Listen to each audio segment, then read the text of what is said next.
Hello humans, welcome back to our channel Akash Pran. நம்ம இன்றைக்கி என்ன நியூஸ் பார்க்க போகிறோம்னு பார்த்தீங்கன்னா, டிவிக்கு அரசாங்கம் வந்து இன்றைக்கி காலையில் ஒரு 10 மணிக்கு ஒரு கூட்டம் அமைச்சிருக்காங்க. அது என்ன எதை பற்றின்னு பார்த்தீங்கன்னா, லா அண்ட் ஆர்டர். இவங்க வந்து 10ஆம் தேதி வந்து பதவி ஏற்றாங்க. அதுலேருந்து இப்போ வரைக்கும் ஏகப்பட்ட பிரச்சனை வந்து தமிழ்நாட்டில் நடந்துகிட்ருக்கு. பாலியல் ரீதியாக ஊழல் வந்து நிறைய நடந்துகிட்ருக்கு அப்படின்னு சொல்லிட்டு இன்றைக்கி வந்து இந்த கூட்டத்தில் வந்து டிஸ்கஸ் பண்ணியிருக்காங்க. என்ன டிஸ்கஸ் பண்ணியிருக்காங்கன்னு பார்த்தீங்கன்னா, பெண்களுக்கு எதிரான குற்றங்களுக்கு வந்து நோ லேட் ஜட்ஜ்மெண்டல் அப்படின்னு சொல்லியிருக்காங்க.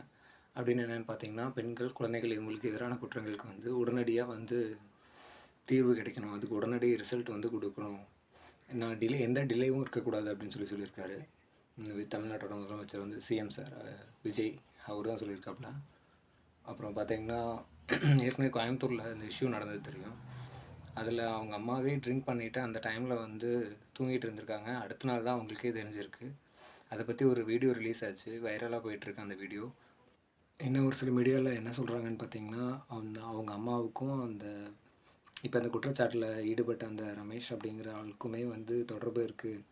அதனால தான் இந்த பக்கத்து வீட்டு பையன் சொல்கிறாங்க, இந்த இன்சிடெண்ட்டை பண்ணவன் அவனுக்கும் அவங்க அம்மாவுக்குமே தொடர்பு இருந்திருக்கு. அதனால தான் வந்து இந்த மாதிரி நடந்திருக்கு.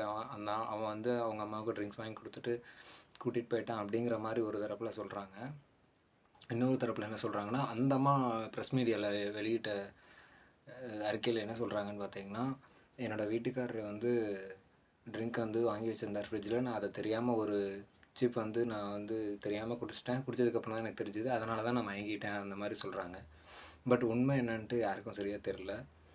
அந்த வீடியோவில் வந்து எந்த மாதிரி வந்துடுச்சுன்னு பார்த்தீங்கன்னா, வந்து அந்த அம்மா வந்து எந்திரிக்க முடியாத அளவுக்கு மது அருந்திருந்தாங்க. அதனால தான் அவங்களுக்கு வந்து அடுத்த நாள் தான் அந்த விஷயமே தெரியும் அப்படிங்கிற மாதிரி அந்த வீடியோவில் இன்னொரு பெண்மணி பக்கத்து வீட்டு பெண்மணி வந்து சொல்லியிருந்தாங்க.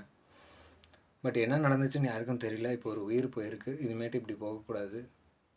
இது ரொம்ப புதுமையாக இருக்குது. வீட்டில் இருக்கவங்க ஒழுங்காக இருந்தால் தான் எல்லாருமே ஒழுங்காக இருக்க முடியும். ஒரு மிஸ்டேக் நடக்குதுன்னா அந்த மிஸ்டேக் வந்து சரி பண்ண தான் பார்க்கணும்.